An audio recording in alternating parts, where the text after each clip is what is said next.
Online quick commerce क्षेत्रात मोठा बदल घडताना दिसत आहे। अवघ्या 10 मिनिटात किराणा आणि इतर वस्तू पोहोचवण्याचा दावा करणाऱ्या ब्लिंकिट कंपनीने अखेर आपल्या या मॉडेलला पूर्णविराम दिला आहे। केंद्र सरकारने जलद डिलिव्हरीच्या नावाखाली डिलिव्हरी बॉयजच्या जीवाशी खेळ केला जात असल्याबाबत कडक भूमिका घेतली होती।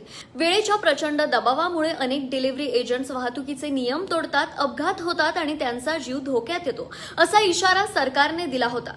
गेल्या आठवड्यात केंद्रीय कामगार मंत्री मनसुख मांडविया यांनी ब्लिंकिट, झेप्टो आणि स्विगीच्या प्रतिनिधींची बैठक घेतली। या बैठकीनंतर ब्लिंकिटने आपल्या जाहिराती आणि ॲपवरून 10 मिनिटांची डिलिव्हरी हा शब्द काढून टाकण्याचा निर्णय घेतला आहे।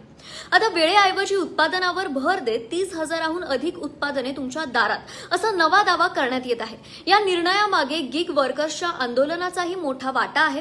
31 डिसेंबर रोजी देशभरातील डिलिव्हरी पार्टनर्सनी संप पुकारत दंड आणि रँकिंगच्या भीतीने जीव धोक्यात घालावा लागत असल्याचा आरोप केला होता। ब्लिंकिटच्या या पावलामुळे आता झेप्टो आणि स्विगी, इन्स्टामार्टवरही दबाव वाढला आहे। येत्या काळात इतर कंपन्याही 10 मिनिटांच्या अटीत बदल करतील अशी शक्यता आहे। 15 ते 25 मिनिटांची डिलिव्हरी असली तरी डिलिव्हरी बॉयची सुरक्षा आणि रस्ते सुरक्षा वाढेल अशी अपेक्षा व्यक्त केली जात आहे।